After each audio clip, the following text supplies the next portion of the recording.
batoto mingi na balingaka ici télévision et puis bazalaka wana na pese bino bambote na bino esika bozali na bike bozali déjà ebelé branché pona kolanda et tranche na bino réalité kinoise to binga na bino nungu pe mbutu ya kotelinga na kati ya IDPS bakambi ya IDPS bazali koyoka na malamu te bakambi ya IDPS bazali na babengi na monoko lopoto incompréhension yango wana biso to boye koyoka obe nungu to yaki na source et pas bindeko na biso Jacquemain Chabani toyeba bisola congrès betami makamwa ndenge na ndenge betami yango na bokolanda na sima ya caméra ya oba bengi mon CG et Narcisse Ntumba eloko nini oyo vérité ni ezali ko bomba manakati ya makambo ya congrès ya UDPS nini ngo ezali ko leka na kati ya congrès epa ndeko na biso kabuntu ndeko na biso kabuya to pe ndeko na biso Jacquemain Chabani eloko nini o ezali ko leka awa solo na monoko na moko bokolanda bongo na micro ya Dodo Musau akopé Sabino ndolenge kani mettre akopé biso éclaircissement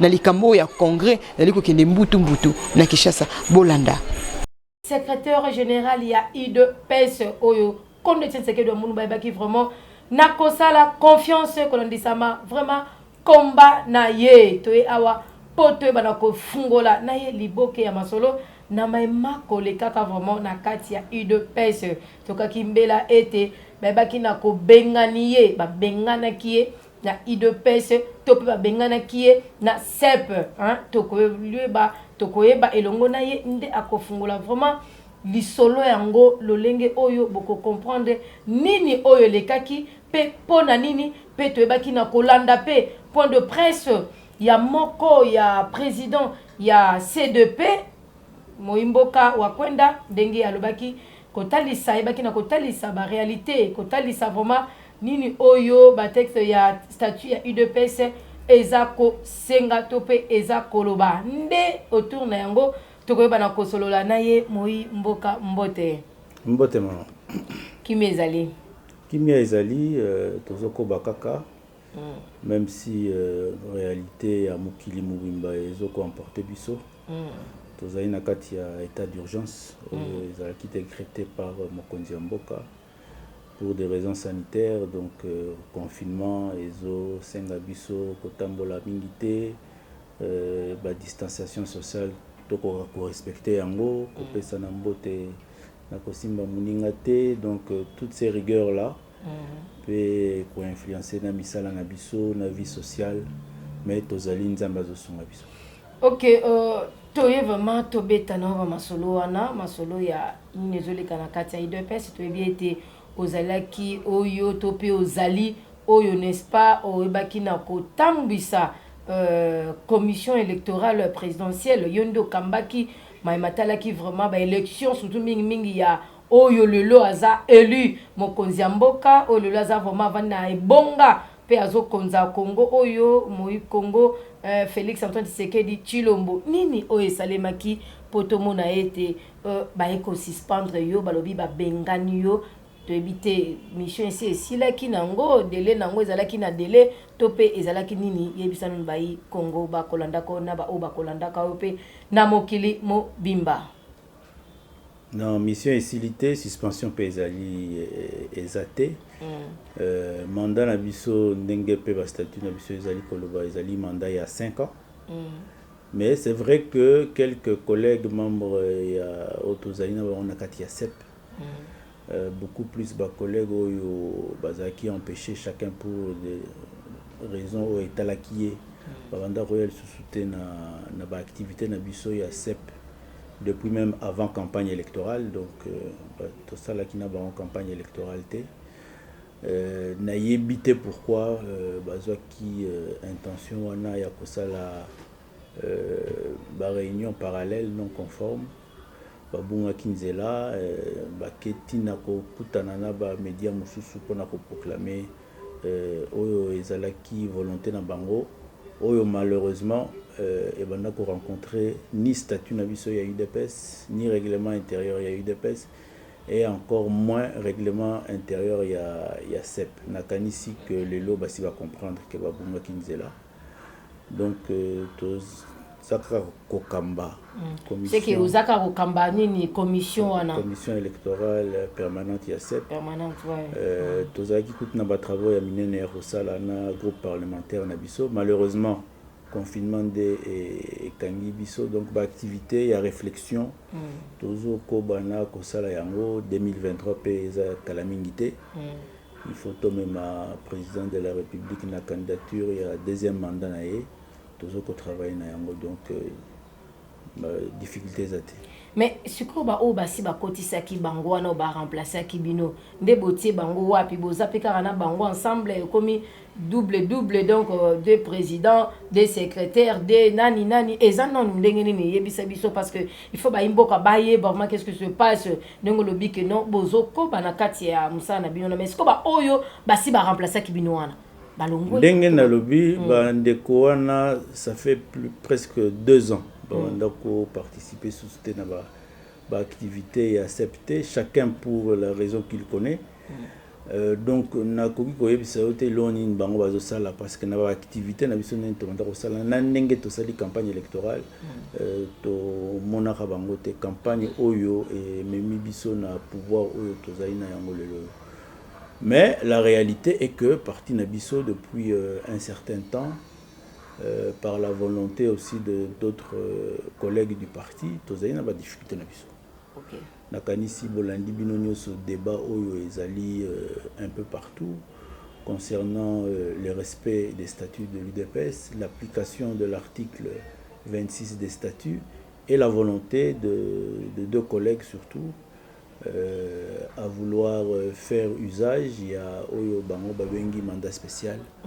Oyo tosi toyebisaki bango ke mandat wana époque nango esi elekaki. Ezalaki pona combien de temps? Ezalaki juste une année ou combien de temps? Mandat spécial ezalaka na bref délai nango. Nakanisi que bapesaki ye to bango mission particulière pour des raisons données. Mais le président PSA a signé une décision. Il y a côté en place CDP, Convention démocratique du parti, où ils allaient organe pivot dans bon fonctionnement il y a eu des PES, organe on a PSALI. Donc nakanisi to lekisi tango mingi PSALI passe non seulement la biso UDPS mais aussi nakanisi UDPS azana rôle munene ya ko jouer na espace politique na mboka na biso. Donc il est grand temps tozonga na nzela biso nyoso tokoka ko respecter ba statut et longo to tient en place ba structure ya parti et fonctionner normalement à travers les dispositions de l'article 26 directoire na yango. Bongo tokende liboso ezali nini ezali congrès ezali implantation pe organisation ya parti parce que ba échéance future ezali ya makasi o ezali koya ndenge na uti koloba 2023 ezalobi awa. Donc il faut to koka kozala concentrer na musala oyo ba pesa biso siko boni boko koma kokokisa yango te ndenge ko mettre en place talibongo article 26 wana mais boni kasi ezobimisa pe moi ko bendana kotoyo moi équipe kiriboyo ba o bazapona oyo ba o bazapona ba misusu wana pe lo bamiete soki boke na congrès eza risque pe pona mokonzi ya mboka siko tant boko tia congrès wana botie président mususu azala akamba UDPS yesuko soki toke na maponome wana ko se représenter étant que qui indépendant topé nani ya UDPS wana eza lokola kotie libanda te jamais nakanisi ko mema réflexion na modèle wana eza kozanga koyeba nanu ba réalité ya UDPS te balobi boko bundisaka déjà mokonzi mboka bino baye bolingi kokotisa kaka congrès bino baye boko réclamaka congrès c'est que bolingi bozwa kolinga ko bundisa déjà mokonzi mboka likambo ya congrès ezala ya UDPS ezala ya parti politique nyos na mboka na biso ezali volonté non seulement il y a loi mère constitution mais principalement il y a loi sur les partis politiques. Parti politique o ezali créé oyo ezo fonctionner na mboka na biso République démocratique du Congo parti politique wana et fonctionnaka sur base d'une loi tozali na jungle te biso UDPS to bunda plus de 37 ans pour na état de droit état de droit ezali nini ezali ba loi biso ba parti politique nous avons comme fondement la loi sur les partis politiques. Soko tangi mibeko wana ya ba parti politique ezali kosenga na ba parti politique nyoso bakoka ko organiser na ba délais légaux ba congrès. Donc soko za membre ya UDPS aux AP formation idéologique ya UDPS. Encore plus Olanda Matea ya grand esprit Kondo Papa Etienne Tshisekedi au ça la débattre il y a raison d'être il y a congrès. C'est une question non seulement légale par rapport à la loi il y a république aux ali ko fondé ba parti politique nyoso mais ba statut pe ya parti politique ezali ko le bayango. Sikoyo nalina koma na sous question na yo. Voilà. Oyo ozali ko insinuer que mokonzi na biso mokonzi ya mboka mais avant ça mokonzi ya mboka aza mokonzi na biso ya biso UDPS azali leader na biso ceux qui voter président mususu voter président mususu na UDPS ndenge bozonga boke na congrès wana nde na tunike sikoyo place ni na ye kozala wapi yango na lobby tant to ye azali leader na biso ngai nakopesa réflexion par rapport à l'expérience nanga o nayebi expérience ya mukeo naza nango en matière ya vie ya ba parti politique nayebaka parti politique moko ezali UDPS naza na parti mususu te leadership ya Félix Tshisekedi Tshilombo na kati ya UDPS ezali indiscutable. C'est un leadership démocratique qui a été confirmé par Congrès Nabiso en mars 2018. C'est un leadership qui ne souffre d'aucune inquiétude. Mais c'est vrai que dans la vie politique démocratique, Kingani, Songolom Pakala, Akoki Kozala na idée, il y a concourir leadership wana, il y a co-diriger, il y a co-orienter vie, il y a parti politique. Mais pour Nangaï, je ne crois pas être contredit par quiconque. Leadership pour Naïzali et souffrir d'un danger à mon côté. Et je crois même que les loyaux, le président Félix Tshisekedi leadership na ezokende au-delà ya UDPS. Biso na UDPS toyebi que guerre ya leadership ou conflit ya leadership to viva yango tozana yango tozoko kende na yango ça fait plus de 10 ans. Du vivant même du grand leader Etienne Tshisekedi wa Mulumba. Et nakanisi que yemoko président Félix Tshisekedi il a connu ces étapes-là. Il en est sorti dans l'opposition. Nous étions encore dans la opposition. Bitumbawana, démocratiquement, et Salamaki a gagné Yango. Tokena na congrès, to votaye président de la République. Président du parti, candidat président de la République. Okay. Et je reste convaincu que Tino Lelo, leadership wana ezali incontesté. Bien au contraire, et qu'on se renforcer la victoire démocratique oyo a même 37 ans après na ba élection il y a 2018. Okay. Mais donc, je ne vois pas comment on peut s'imaginer aujourd'hui que ceux qui toquent na congrès muta koleka président de la République a koleka yé na leadership. Non. Na couleur nini, na casquette nini. Donc, voilà. Maintenant, il faut qu'il y ait un texte qui a parti na biso. Voilà. Candidat aux élections présidentielles, to lobby que Azali président ya parti. Okay.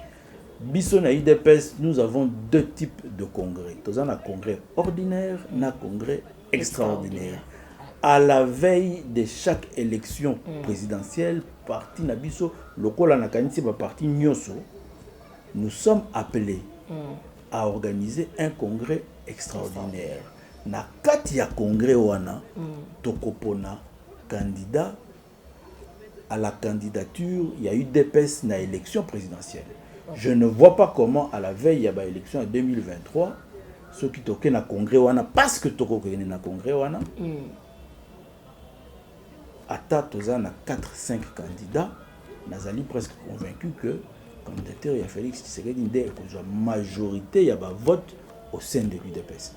Donc c'est un faux problème. OK, mais na tsaope moi mungwa moke. Le Jean-Marc Kabunda a reconnu président, il y a UDPS quand même Aza Aïe, Aza pour jouer intérim, mais Azali quand on parle il y a président, il y a UDPS en attendant il y a Aza occupé n'est-ce pas la responsabilité wana. Mais Kolandisama organisation un congrès, n'est-ce pas que zo dépendre pe na accord na e topé C2P et ko kotisaka ka congrès ataye alingi to alingite. Mais difficulté nyonso toza na yango sengeli bo même ya ye kaka eloko te difficulté nyonso toza na yango yango wana nga na lobaki na bandeko na ngai ya parti na yebisa bango ça fait plus de 3 mois arbitraire et kotika la jamais ko faciliter biso tokoka ko faire fonctionner parti na biso ndenge sengeli arbitraire ezali nini na minute na kati ya UDPS tozali na situation ya dans des circonstances arbitraires. Tozali hors statut. Parce que disposition article 26 ezali non respecté. Le parti est dirigé par des collègues qui n'en ont pas qualité. Oh. Yendenga zali wana wana okomi kolokela ba susu makamde balobi ke yango balobi yo il faut ba kache yo donc il faut ta poste mabe wana balobi eza non respect pas ba konzi ba o ba ko kambaka UDPS. Non mabe na ngande na loba vérité omoni ndenge bazali wana tozo bundela état de droit pe président de la République Félix Tshisekedi azeko salisa mboka et vanda penza na kati ya état de droit. Ndeko Jean-Marc Kabunda na ba qualité nyoso azana yango na aza komi benga na ndenge ya lingi komi benga na ba qualité wana. Il ne peut donc yemo kami benga kayo ozo reconnaître yango te. Tikanga na sisa. C'est-à-dire que il ne peut se présenter au nom de l'UDPS, excusez-moi, devant aucune autorité. Parce qu'il y a l'égalité. Au tiko tunanga pour le congrès, il faut retourner. Non. Congrès à UDPS, procédure, il y a qu'organiser congrès à UDPS. Non seulement loi sur les partis politiques et PCBISO, orientation, na ndenge ya kosala yango, mais ba statut na biso. Et zoloba ndenge nini na kati ya UDPS congrès et koki ko s'organiser. Ba AI bandeko na biso o bazali ba AI, ba intérimaire. Ba AI na ba kaka. Ndenge balingi ba benga bango. Ils n'ont aucune prérogative ya comme ma parti na congrès parce que bazana pouvoir wana te. Pourquoi bazana pouvoir wana te? Parce que baza illégaux. Yango biso to benga to loba presque une année yango yo to yebisa bango to teya bango to zonga na nzela ce qui besoin que moi tant pe ya côté ya kaka ai donc bayoka to bayoka te ya légalité nga na lobaka mabe na nga mabe na nga nde na lobaka tant na lobaka na lobaka vérité mutatika la okachenga azate. OK. C'est qu'ils ont kaka moi exactement. Na kota na mouvement na biso UDPS librement nazo fonctionner na katipe librement. Nta okache muninga pe azate. Mais kolandi sama C2P yona si afungoli makambo nyonso alobi ete esengeli vraiment congrès ekota. Sikoto limito kapé pa na yo congrès ngo ekota mais ekokota mokolo nini.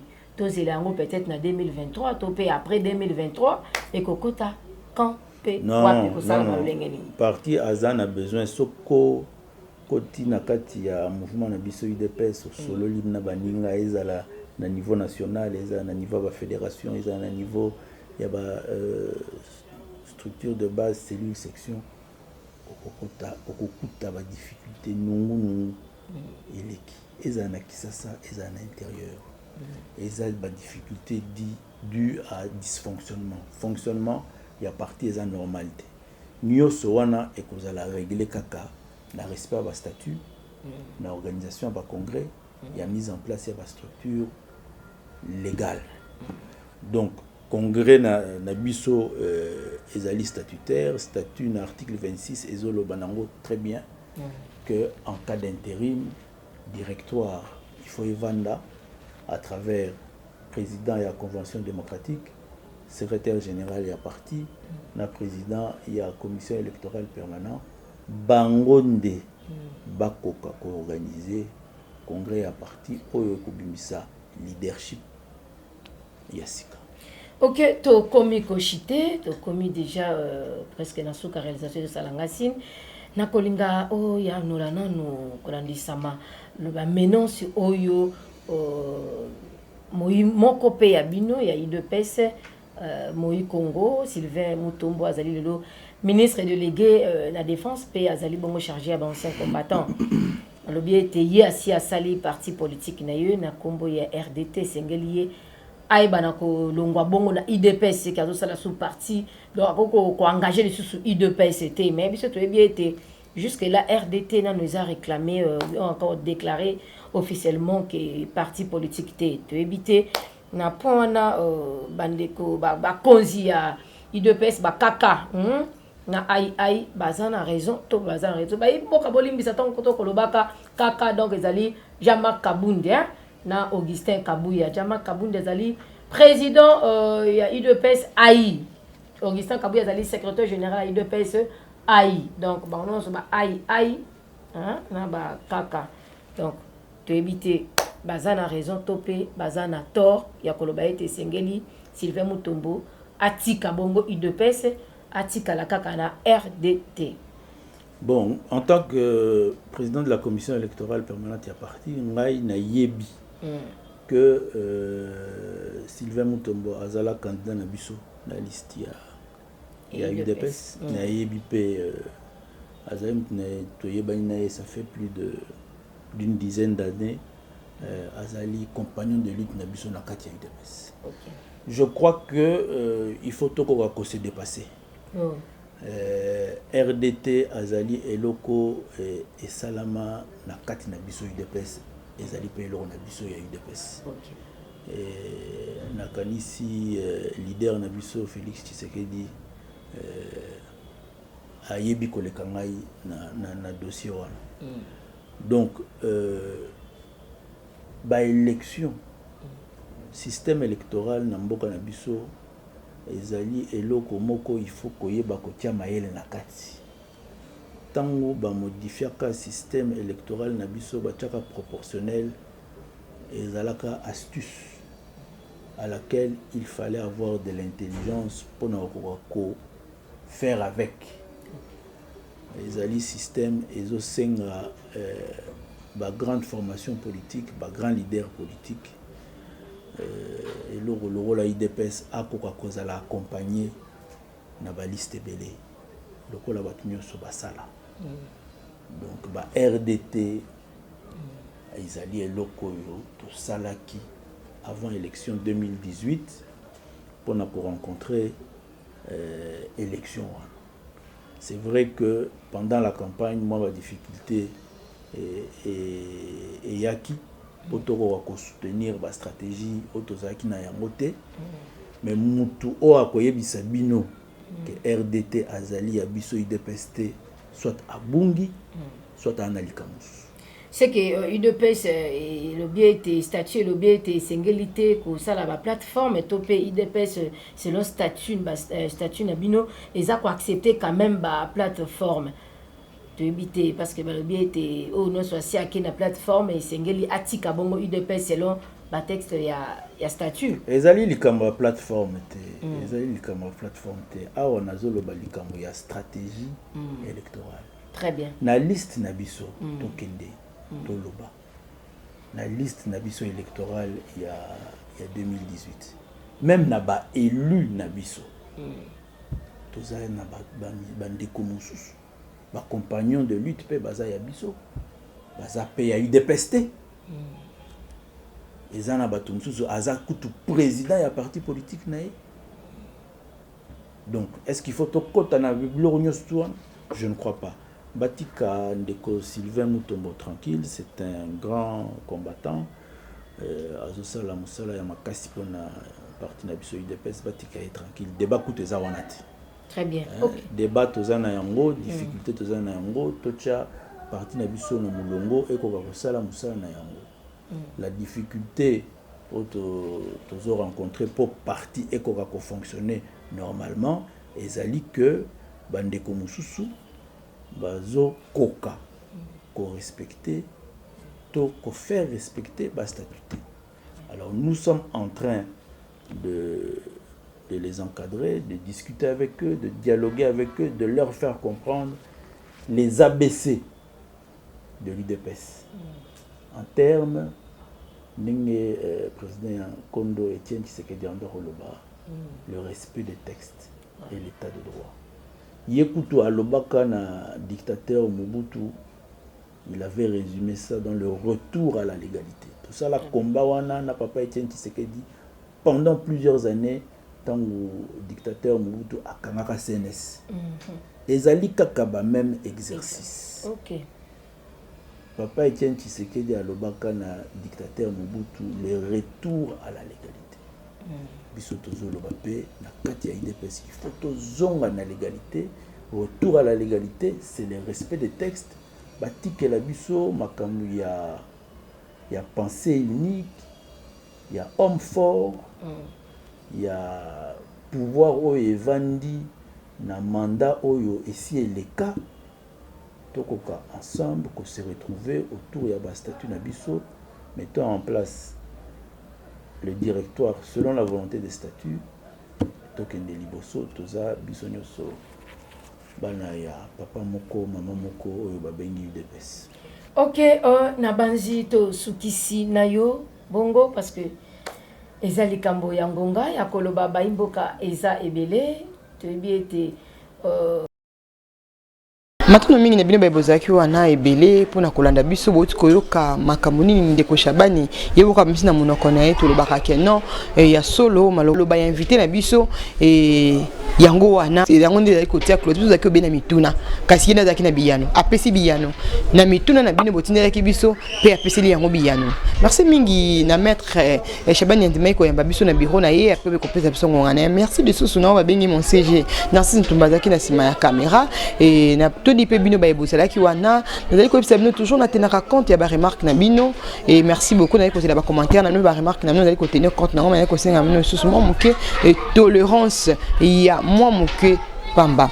Merci mingi na bazaki wana ebele kota la bo partager monsieur na mpe bo s'abonner et massivement. Merci, à la prochaine.